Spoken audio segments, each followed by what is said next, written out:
Bonjour à toutes et tous, bienvenue sur ma chaîne. J'ai été victime de viol par une prédatrice sexuelle. Pour des raisons de confidentialité, nous l'appellerons Anissa. Ceci est un prénom fictif, vous allez le constater au fur et à mesure de mon histoire jusqu'où la lâcheté de certains peut être repoussée pour éviter par tous les moyens la conséquence de leurs actes. Ensuite, tous les acteurs de mon histoire, son conjoint, d'anciens amis en commun et autres, qui sont concernés de près ou de loin auront des prénoms d'emprunt. J'ai été violé, et je n'ai trouvé aucun contenu parlant ouvertement de ce fléau qui touche plus de monde que l'on imagine. Un sujet tabou, que nous réduisons au silence, par peur de ne pas être cru, par dégoût de soi-même ou de ce qu'un être humain est capable de faire à un autre, ou encore par culpabilisation. Et c'est une énorme erreur, que j'aimerais vous éviter. Au moins, je n'aurais pas vécu tout ça pour rien. Je partage mon expérience pour ceux à qui malheureusement, ont vécu ce traumatisme, et sont en perdition dans leurs esprits, comme je l'ai été, et sont à la recherche de réponses que nous mettons une éternité à trouver, car on se sent très seul dans cette situation.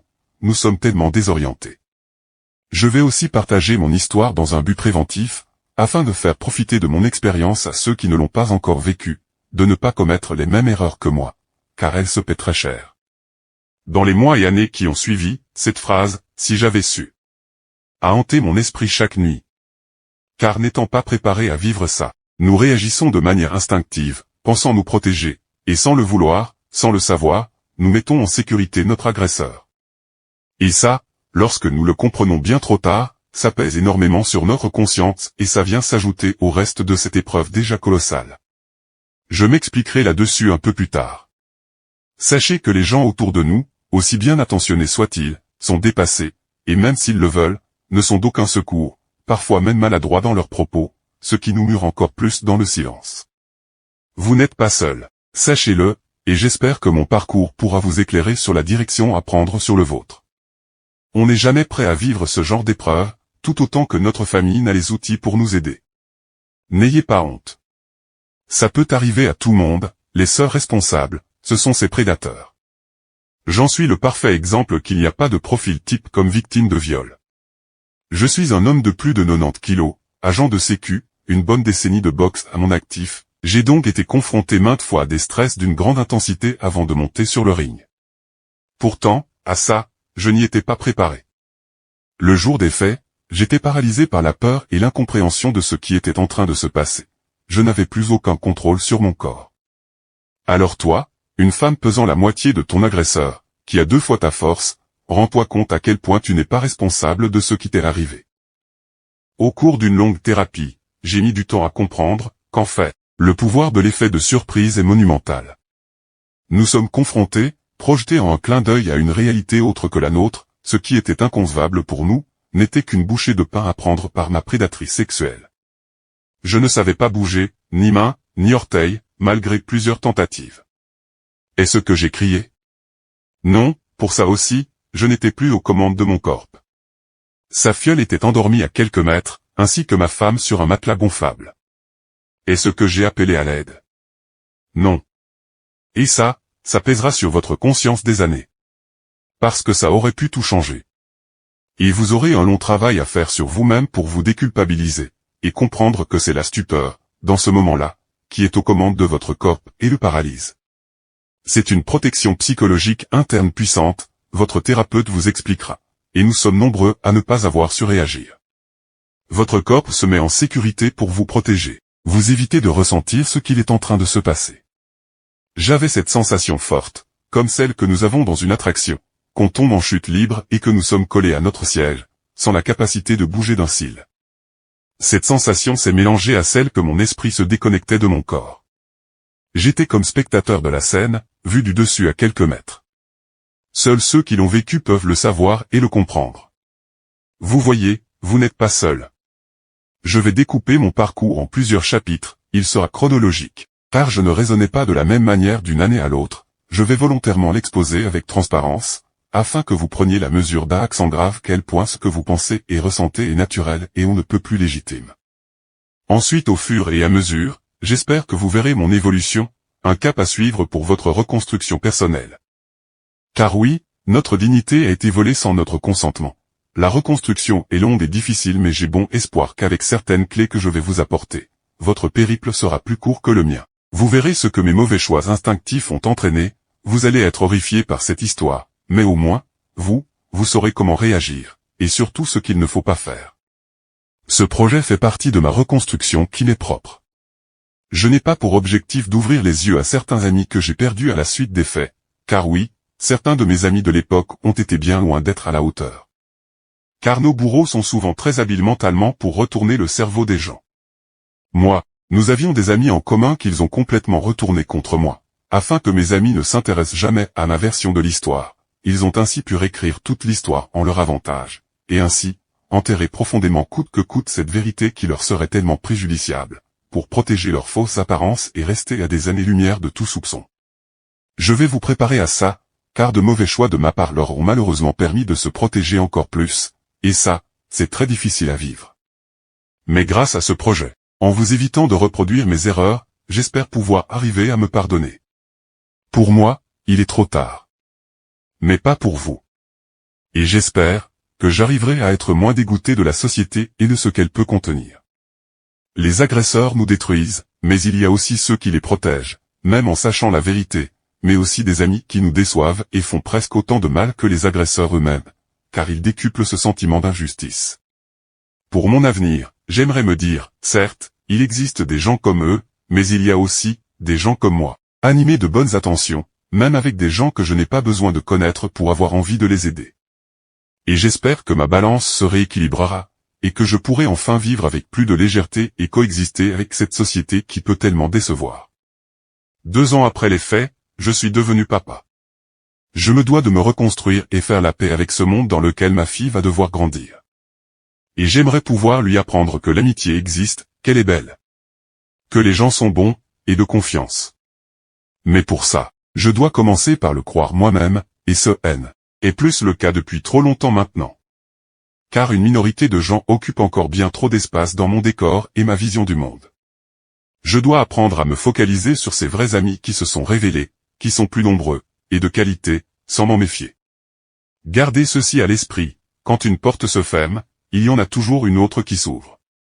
Sans perdre les mauvaises personnes dans sa vie, on ne rencontrerait jamais les bonnes. Ce premier chapitre marque ce jour, le début de mon combat et ma reconstruction. Au terme de mon projet, j'espère vous avoir mis sur la bonne voie. Sortons du silence, et affrontons nos bourreaux. Il est temps que la peur change de camp. Dites-vous bien que notre silence leur donne toute liberté pour bâtir leurs mensonges, en leur permettant de ne pas être inquiétés. Dites-vous bien que potentiellement, aussi, vous exposez sûrement quelqu'un d'autre à vivre la même chose, car en absence de conséquences négatives découlant de leurs actes, ils recommenceront. La stigmatisation est très forte, on pense toujours que personne ne nous croira, on n'est pas sûr d'obtenir justice. Mais si on l'essaie même pas, c'est sûr qu'on ne l'obtiendra jamais. Et croyez-moi, pour votre reconstruction, il sera nécessaire de vous confronter à la chose, tôt ou tard. Certaines personnes m'ont dit de ne pas perdre mon temps avec des gens qui m'ont déjà tourné le dos, car ils m'ont prouvé qu'ils ne me méritent pas. Et pourtant, cette option m'a laissé un goût amer. Car quelque part, je me disais que je vivais dans un monde où des gens comme ma prédatrice et ce pervers narcissique pouvaient s'en tirer à bon compte, et pouvaient prospérer dans notre société, sans être inquiétés et démasqués. C'est une réalité que j'ai refusé d'accepter. Bien que je ne doute pas de la bienveillance des gens qui me suggéraient cette voie. Oubliez, allez de l'avant. Mais l'injustice qui pesait sur moi était telle, que j'ai refusé d'accepter une seule déception de plus, j'en avais ni l'envie, ni la capacité, ma zone d'acceptation était dépassée depuis bien trop longtemps. Ce dégoût de la société, après le passage de ces parasites, mais aussi de ces gens si facilement manipulés, a failli m'emporter loin, très loin d'une paix que je mérite. Grâce à ma thérapie, et beaucoup de temps à torcher ce problème dans tous les sens, il me vint une idée. Tenter de les démasquer, en racontant toute mon histoire dans toute son entièreté et sa complexité. Seulement voilà, ces gens sont prêts à tout pour me faire taire. Vous verrez dans les chapitres suivants, ils n'ont pas hésité à utiliser la police et la justice pour me faire taire. En allant porter de fausses plaintes à mon égard, alors que je n'avais rien fait de reprochable ou illégal, et il le savait. Je voulais simplement lui parler, car je ne l'avais plus vue depuis le viol, et là, elle avait l'audace de venir là où elle savait qu'elle risquerait de rencontrer sa victime. Elle a donc porté plainte en exagérant les faits, pour me faire passer un message clair, qui est, avise-toi encore une fois de raconter la vérité devant ses amis à qui j'ai menti, et tu le paieras. Ainsi, Même si après le premier procès, je n'ai pas vu de suite concrète, elle reporterait plainte pour les mêmes motifs de soi-disant agression, pensant que cette plainte, jointe à d'autres, finira par m'envoyer en prison. Et pourtant, il me fallait agir, tout en étant en adéquation avec ma personnalité. Pour trouver ma paix et m'en sortir, je devais rendre ce monde plus juste. Alors plutôt qu'être en colère et déçu par celui-ci, j'ai décidé de le rendre meilleur, d'une certaine manière. De par mes humbles actions, ce que je vais en faire, de ce traumatisme. J'ai décidé de transmettre mon savoir, mon expérience, ainsi je n'aurais pas vécu tout ça pour rien.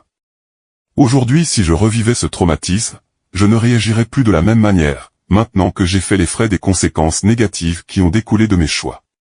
Je réagirais bien mieux. Voici pourquoi j'ai décidé de l'exposer ouvertement, afin que vous, qui allez l'écouter, vous ne reproduirez pas les mêmes erreurs que moi. Parce qu'en découvrant au cours de cette histoire, mes conséquences négatives, vous partagerez ma clairvoyance d'aujourd'hui, sans traverser ce que j'ai dû traverser. Voici comment moi, je souhaite rendre le monde meilleur. Ceci est ma première motivation. Trouver ma paix que je mérite, et non pas faire revenir des gens qui m'ont tourné le dos. Ce bénéfice, qui sait, serait appréciable, mais pas indispensable. Car ça fait des années qu'ils sont sciemment quitté ma route, donc même si, ils ou elles, ne réagissent pas bien à cette histoire, j'ai eu des années pour m'habituer à leurs absences, donc je n'ai rien à perdre, je suis préparé à ça. Mais tout à y gagner, à commencer par rétablir la vérité autour de moi. Comme dit un dicton, le mensonge prend l'ascenseur et va toujours plus vite. Pendant ce temps, la vérité prend l'escalier, et lentement mais sûrement, elle finira par les rattraper, et éclater. Mes amis, je préfère qu'ils sachent l'entièreté de l'histoire, avant de me juger. Car si en ayant l'entièreté du puzzle reconstitué sous les yeux, surtout avec ces pièces cachées désespérément par ces deux manipulateurs, s'ils ne changent pas d'avis, eh bien c'est bien la preuve que définitivement, ça devait être ainsi, et je pourrais dire adieu à ces personnes sans culpabiliser, et sans état d'âme. J'aurai la conviction qu'on ne se correspond plus, et que c'est bien mieux ainsi qu'on garde nos distances. Mais je veux en avoir le cœur net, en étant sûr qu'on se tourne le dos dans la vérité plutôt que dans le mensonge. Lorsque j'ai raconté certains détails de mon viol à ses amis que nous avions en commun avec eux, il était quand même question de masturbation alors que j'étais mort saoul et endormi. Je n'ai eu aucune réaction adaptée. Tout ce que ses amis ont trouvé à me dire, c'est quel dommage, ça va gâcher tellement de choses, des années d'amitié, ou encore, on espère que vous nous comprendrez, mais ce conflit n'est pas le nôtre, on ne veut pas prendre parti, pour ni les perdre eux, ni les perdre vous. Aujourd'hui, je me demande. Est-ce que un petit c'est grave ce que tu me racontes là. Tu dois dénoncer ça. Je n'étais pas présente, cette nuit-là, je ne peux donc pas témoigner pour toi, mais par contre, tu dois dénoncer ça, et je te soutiendrai dans ta démarche, si tu veux que je t'accompagne au commissariat. Je le ferai avec plaisir, je suis là pour toi. Ça aurait changé tellement de choses. Est-ce que c'est irréalisable? Je ne crois pas, un ami digne de ce nom, c'est ainsi qu'il aurait réagi. On en a parlé avec ma femme, et nous sommes intimement convaincus que nous, c'est ce que nous aurions fait. Vous devrez vous préparer à ça. Vous serez seul dans votre combat, car je pense que comme notre famille, les gens qui n'ont jamais vécu un viol, ne savent comment se comporter face à quelqu'un qui l'a subi. Seulement voilà, j'ai cette mauvaise tendance, à trouver des excuses aux gens malheureusement, est-ce un tort ou une qualité, aujourd'hui je ne sais plus. Mais j'essaie malgré tout de rester juste. J'essaie quand même de me dire que, peut-être avec l'entièreté des détails et de l'histoire sous les yeux, peut-être prendront-ils plus la mesure de ce que j'ai vécu. Ils ne savent pas tout. Leur réaction est peut-être le reflet de leur perception, faussée par ce peu de détails qu'ils ont. Car en plus des diffamations faites par ces parasites sociaux pour enterrer la vérité, un autre phénomène n'a pas aidé à la compréhension de mes amis. On appelle ça, l'amnésie traumatique, qui peut être totale ou partielle en fonction des personnes. Moi, elle a été partielle. Je me souvenais du principal, mais une infinité de détails qui changent tout, des souvenirs, des sensations, des images d'elle et des émotions étaient bloquées par mon cerveau. Encore un mécanisme de protection interne puissant, la mémoire est une dangereuse réalité que le cerveau, parfois, enferme dans un tiroir pour nous protéger, me disait ma thérapeute. Je vous invite à faire des recherches à ce sujet. Le souci, c'est que moi, j'ai toujours eu cette mentalité d'affronter les choses, et non les fuir. Alors, au fur et à mesure du temps, mon inconscient a fait remonter ses souvenirs à la surface. Ça a commencé par des rêves, plus vrais que nature, des cauchemars atroces avec les émotions et les sensations insoutenables.